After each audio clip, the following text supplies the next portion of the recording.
Now, the pandemic, the reality of it, the fallout of it has been sudden deaths that took place all around us. Young and old dying in a matter of days sometimes, leaving behind not just massive grief, but also a lot of paperwork. Paperwork where the families are now have to grapple with. The economic and financial uncertainties also followed. And then the increase in that led to people thinking, is it time that we perhaps put a will in place quite early in life? The pandemic has put lives and well-beings of countless people in jeopardy. Many people are rethinking their plans for succession, result of which of these difficulties and uncertainties, many people are saying, why not just get a will in place? And now more and more lawyers saying that it is wise, in fact, to do that. But don't get very hassled by it, don't get overwhelmed by the whole concept of having a will. On the program today, we'll take you through an explainer which tells you what exactly is the ABC of forming a will. Let's get started. First up, what is really the best way to get started and what are the basics that you need to know about a will? Well, wills can be handwritten, it can be typed as well, and lawyers do not need to be involved necessarily. However, they do ensure that there is no legal complication later. So, good to have them involved from the very beginning. You could get your will registered, that makes it less prone to fraud. Again, it is not mandatory though, and it must be registered with the registrar or a sub-registrar. A stamp from them basically says it will not be tampered with. But who needs it really? Well, anybody above the age of 21.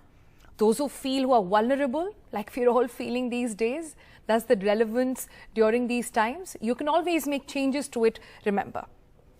But why should you have a will? There are still some people saying, what is the point? Some people think it's only for the wealthy, it's only for the richy rich. Well, those are not the only people who at this point sort of need to put a comprehensive plan of action on what happens after them.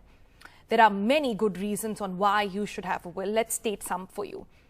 You can be very clear idea about who gets your assets.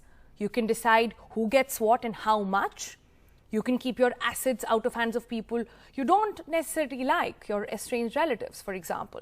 In fact, a will is not just for financial matters. You can identify who will take care of your children.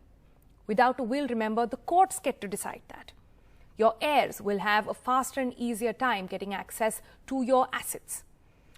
But there are various forms of wills. Let's educate you on that. There are basically three. There is a joint will that generally suggested for younger couples when they own assets jointly. There is a single person's will. We'll get into the details on how to make that in just a bit. And then there's something called a cross will, suggested for spouses, making them the first beneficiaries in each other's will. So, once you understand those basics about the will, let's get started on what you need to put together. The first thing that you need to put together is basically a declaration that you're preparing this in your senses and you consent the following points. You need to then start listing out all your assets, your liabilities, along with several other details. In fact, as many details as possible, like your registration details, bank receipts, bank account details, etc. Include your movable assets as well. Do not miss out on personal property, things that you brought during and you sort of bought during your lifetime. Do not miss out on e-investments as well. Assign them to your heir who will own it and in fact at what proportion as well.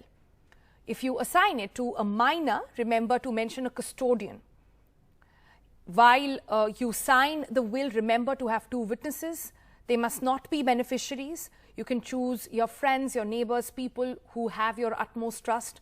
And you can always revise your will. Remember, add and subtract heirs and assets and liabilities later. For minor changes to a registered will, you may make it through a supplementary statement. But in that case, remember to attach the previous versions as well before you finally submit it.